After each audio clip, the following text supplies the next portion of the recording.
कहानी हिमालय के जंगल की है, जहाँ रानू चिड़िया अपने टूटे फूटे घर में रहती थी। एक दिन की बात है, कालू कौवा रानू चिड़िया के पास आता है।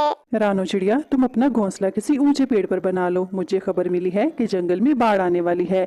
ऐसा न हो तुम्हारा ये कमजोर घोंसला भी जंगल में आने वाली बाढ़ में बह जाए। लेकिन कालू भैया, मैं अपना घोंसला कैसे बनाऊं? मैं तो अंडे देने वाली हूँ और बुलबुल डॉक्टर ने तो मुझे आराम करने का बोला है। रानू, मैं तुम्हारी मदद जरूर करता, लेकिन मेरे घोंसले तक तो पानी आ गया है।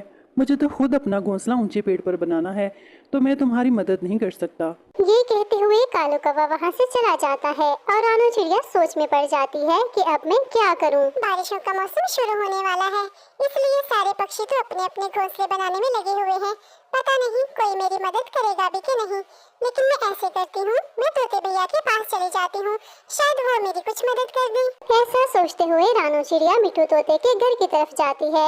वो मिट्टू तोते के घर जाकर उससे कहने लगती है, तोते भैया, मैं अंडे देने वाली हूँ, इसलिए मैं अपना घोंसला नहीं बना सकती। क्या आप मेरा घोंसला बनाने में मेरी मदद कर देंगे तो आपकी बड़ी कृपया होगी। रानू, अभी तो मैं अपना घोंसला बना रहा हूँ। जब मेरा घोंसला बन जाएगा तो मैं तुम्हारा घोंसला बना दूंगा। तब तक तुम इंतजार कर लो, क्योंकि अभी तो मैं तुम्हारा घोंसला नहीं बना सकता। तोते भैया, वैसे आपका घोंसला बनने में कितना समय लगेगा? देखो रानू, मेरा घोंसला बनने में तो 3 से 4 दिन तक लग जाएंगे। जैसे ही मेरा घोंसला बन जाएगा, मैं तुम्हारा घोंसला बनाना शुरू कर दूंगा। नहीं नहीं तोते भैया, मैं 3 से 4 दिन तक तो इंतजार नहीं कर सकती। कोई बात नहीं, मैं किसी और पक्षी से मदद मांग लेती हूँ। फिर रानू चिड़िया वहाँ से उड़ती है और वो लाडू चिड़िया के घर जाती है और उसके पास पहुँचकर वो लाडू चिड़िया को सारी बात बताती है। रानू, मेरी बहन, मैं तुम्हारी मदद जरूर करती, लेकिन मेरी माँ की तबीयत बहुत खराब है। मैं तो अपनी माँ से मिलने दूसरे जंगल जा रही हूँ। अगर तुम इंतजार कर सकती हो तो कर लो, मैं कल आकर तुम्हारा घोंसला बनाने में तुम्हारी मदद कर दूंगी। ऐसा कहते हुए लाडू चिड़िया दूसरे जंगल अपनी माँ के पास चली जाती है। बेचारी रानू चिड़िया तो परेशान थी कि अब मैं क्या करूं। वो वहाँ से उड़ते हुए सामने एक बड़े पेड़ पर जाकर बैठ जाती है। हाय, मैं मर गई। ये मौसम तो अचानक से खराब हो गया है। मुझे लगता है अब मैं अपना घोंसला नहीं बना पाऊंगी। मुझे अपने पुराने घोंसले में ही जाना होगा। रानू चिड़िया जैसे ही उड़ान भरती है, तेज बारिश शुरू हो जाती है। रानू चिड़िया जैसे तैसे करते अपने घोंसले तक पहुँच जाती है। वो जाकर देखती है कि उसके घोंसले में तो पानी भरा हुआ था। मेरे घर पहुँचने से पहले ही मेरा घोंसला तो पानी से भरा हुआ है। मुझे लगता है मुझे ये घोंसला छोड़ना ही पड़ेगा, वरना मैं पानी में डूबकर मर जाऊंगी। ये सोचकर रानू चिड़िया अपने घोंसले से बाहर चली जाती है। जैसे ही वो अपने घोंसले से बाहर निकलती है, उसका घोंसला बारिश की वजह से आने वाली तेज बाढ़ में बह जाता है, जिसे देखकर रानू चिड़िया बहुत परेशान होती है। हाय ऊपर वाले, तेरा शुक्र है मैं समय रहते अपने घोंसले से बाहर आ गई, वरना इस बाढ़ में तो अपने घोंसले के साथ साथ मैं भी बह जाती। लेकिन अब मैं क्या करूं? मैं कहां जाऊं? मेरा घोंसला तो टूट फूट कर बह गया और मेरी तबीयत तो पहले से ही खराब होने वाली है। मुझे लगता है मेरे अंडे बस होने ही वाले हैं। रानू चिड़िया बारिश में बैठी भीग रही थी, तभी एक बड़ी चील की नजर रानू चिड़िया पर पड़ जाती है। ये चिड़िया बिना घर के यहाँ तेज बारिश में बैठी भीग रही है। लगता है ये अंडे देने वाली है। मैं इस चिड़िया को अपने घर ले जाती हूँ, क्योंकि जब ये अंडे देगी तो मैं इसके अंडे मजे ले लेकर खाऊंगी। ये कहते हुए वो बड़ी चील रानू चिड़िया के पास आती है और वो बड़े प्यार से रानू चिड़िया से बात करने लगती है। चिड़िया चिड़िया, तुम यहाँ ऐसी हालत में बैठी क्यों भीग रही हो? ऐसी बारिश में भीगोगी तो तुम्हें ठंड लग जाएगी। चील बहन, मैं माँ बनने वाली हूँ और मेरा घोंसला तो टूटकर पानी की बाढ़ में बह गया है। मेरे पास अब कोई सुरक्षित जगह नहीं है जहाँ मैं रह सकूँ। तो क्या आप मेरी मदद करोगी चील बहन? चिड़िया, एक पक्षी ही तो दूसरे पक्षी के काम आता है। अगर मैं तुम्हारी मदद नहीं करूँगी तो कौन करेगा? तुम मेरे साथ मेरे घर चलो और मेरे घर पर ही रहो जब तक कि बारिश नहीं रुकती।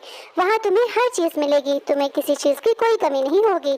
तुम बस मेरे साथ मेरे घर चलो। ये कहकर चील रानू चिड़िया को अपने साथ अपने घर ले जाती है।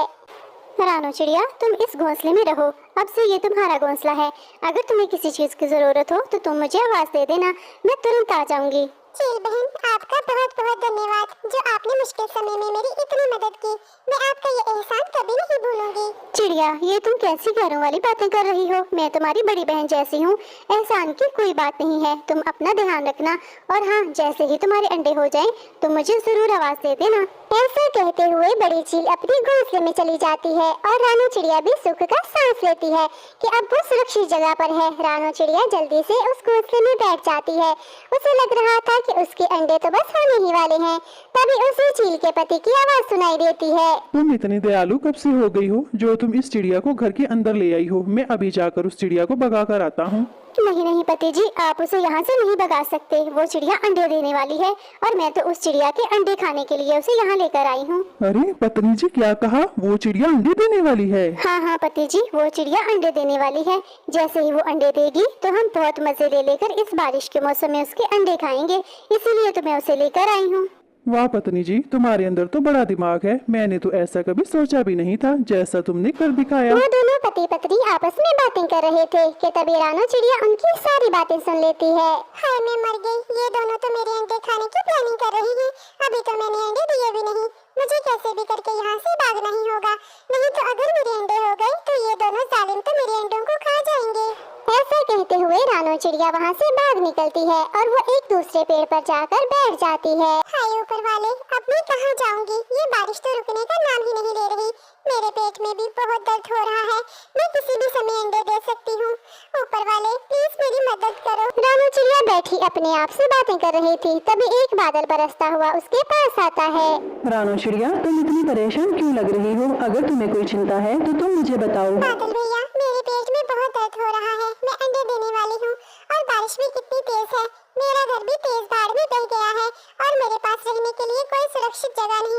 अब आप ही बताएं मैं क्या करूं? अच्छा तो ये बात है। देखो रानी चिड़िया, मैं बारिश को तो नहीं रोक सकता, हाँ, परंतु मैं तुम्हारे लिए एक जादुई मशरूम का घर बनाता हूँ। उस घर में तुम्हारे लिए हर चीज होगी और उस घर में तुम्हें किसी भी परेशानी का सामना नहीं करना पड़ेगा। ऐसा कहते हुए बादल ने रानी चिड़िया के लिए जादुई मशरूम का घर बनाकर तैयार कर दिया, जिसे देखकर रानी चिड़िया तो बहुत खुश हो जाती है। आपका बहुत बहुत शुक्रिया बादल भैया, आपने तो मेरी जान बचा ली। आपका ये एहसान मैं कभी नहीं भूलूंगी। कोई बात नहीं रानी चिड़िया, मुझे तो वैसे ही दूसरों की मदद करके बहुत खुशी मिलती है। जिनका मन अच्छा होता है वो तो हमेशा मुश्किल समय में दूसरों की मदद करते हैं। ठीक है रानो चिड़िया, अब मैं चलता हूँ, मुझे दूसरे जंगल जाकर बारिश बरसानी है। तुम भी जल्दी से जादुई मशरूम घर के अंदर चली जाओ। ऐसा कहते हुए बादल वहाँ से चला जाता है। फिर रानो चिड़िया जादुई मशरूम घर के अंदर जाकर अपने अंडे दे देती है। फिर वो खुशी खुशी अपने अंडों के साथ अपना जीवन बिताने लगती है। गोरी, चिड़िया के पेड़ पर कितने ज्यादा मीठे फल लगे हुए हैं। अगर हम किसी तरह चिड़िया से उसका पेड़ ले लें तो वो सारे मीठे फल फिर हम खाएंगे। कालू जी, इसमें क्या मुश्किल है? मैं अभी चिड़िया के पास जाती हूँ। वो छोटी चिड़िया बहुत जल्द मेरी बातों में आ जाती है। मैं उसे उल्लू बनाकर उसे अपना ये पत्तों वाला पेड़ दे देती हूँ और उससे उसका फलों वाला पेड़ ले लेती हूँ। उड़ती हुई गोरी चिड़िया के घर चली जाती है। चिड़िया मेरी बहन है, मैं तुमसे एक विनती करने आई हूँ। तुम तो जानती हो मेरा रंग पहले ही कितना काला है। सूरज की धूप सीधी मेरे घर पर पड़ती है। अगर ऐसे ही मैं धूप में रही तो मेरा रंग और भी काला हो जाएगा। प्लीज तुम अपना घर मुझे दे दो। लेकिन गौरी बहन, जिस पेड़ पर मेरा घर है इस पर मीठे फल लगे हुए हैं और जिस पेड़ पर तुम्हारा घर है उस पर तो सिर्फ पत्ते ही पत्ते हैं। मैं ऐसा नहीं करूँगी। चिड़िया, मैं तो धूप से बचने के लिए तुमसे तुम्हारा घर मांग रही हूँ। ये फलों वाला पेड़ तुम्हारा है और तुम्हारा ही रहेगा। मैं तुम्हें फल तोड़ने से कभी नहीं रोकूंगी। वो तो ठीक है गौरी बहन, लेकिन क्या चिड़िया बहन, तुम तो जानती हो कालू पहले ही मुझे कभी काली चुड़ैल कहता है तो कभी मुझे काली डायन कहता है।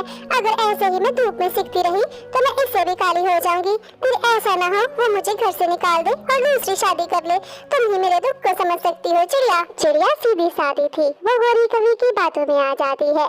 गौरी कवि तेज तेज उड़ते हुए अपने घर की तरफ जाती है। मामा जी, आप हर बार क्यों इस गौरी कवि की बातों में आ जाती हैं? ये गौरी कवि तो हमेशा कोई ना कोई नाटक करती रहती है। मुझे तो लगता है ये हमसे हमारा फल वाला पेड़ हथियाना चाहती है। नहीं गुड़िया बेटी, वो सच में बहुत परेशान थी। वो हमारी पड़ोसन है और पड़ोसियों का ख्याल रखना तो हमारा फर्ज है। फिर गौरी कवि चिड़िया के घर चली जाती है और चिड़िया गौरी कवि के घर चली जाती है। वाह गोरी, मैं तो तुम्हें मान गया हूँ। तुम सच में बहुत चालाक हो। आखिर तुमने चिड़िया से फल वाला पेड़ ले ही लिया। हाँ कालू के बच्चे, मुझे तो ये पेड़ लेना ही था। खुद तो तुम कुछ करते नहीं, एक नंबर के निकम्मे और सुस्त हो। फिर मुझे ही अपनी चालाकियां आजमानी पड़ती हैं। अच्छा गौरी, ठीक है, ज्यादा काहे ना करो। मैं तुम्हारी तारीफ कर रहा हूँ और तुम मुझे ताने देना शुरू हो गई हो। मामा जी, मुझे तो तेज भूख लग रही है। जाए मुझे हमारे फल वाले पेड़ से एक मीठा फल तोड़ कर ला दे। अपनी टोकरी लेकर चिड़िया अपने पेड़ से मीठे फल लेने चली जाती है। चिड़िया अभी अपने पेड़ पर बैठी ही थी कि गुस्से में गौरी कवि घर से बाहर आ जाती है। क्या बात है छोटी चिड़िया, तुम मेरे घर के बाहर क्यों बैठी हुई हो? गौरी, मैं अपने पेड़ से मीठे फल तोड़ने आई हूँ। मेरी बेटी गुड़िया को भूख लगी हुई है। अच्छा, अपने से भी बड़ा टोकरा लेकर तुम मेरे पेड़ से मीठे फल तोड़ने आ गई हो। दिखाई नहीं देता क्या? इस पेड़ पर मेरा घर है तो ये पेड़ भी मेरा ही है। गौरी, ज्यादा चालाक बनने की जरूरत नहीं है। तुमने बस मुझसे रहने के लिए घर मांगा था। तुमने वादा किया था कि ये मीठे फल का पेड़ मेरा ही रहेगा और अब तुम अपने वादे से मुकर रही हो। चिड़िया चिड़िया मैं क्या करूं, तुम बहुत भोली भाली हो। जाओ यहाँ से, मुझे गुस्सा आ गया ना तो मैं तुम्हारी टांगे तोड़ दूंगी। आज से ये पेड़ मेरा है और इसके सारे फल भी। निकलो, उठाओ अपना ये टोकरा और भाग जाओ यहाँ से। चिड़िया कमजोर थी, वो गौरी कवि से डरते हुए अपनी टोकरी लेकर वहाँ से चली जाती है।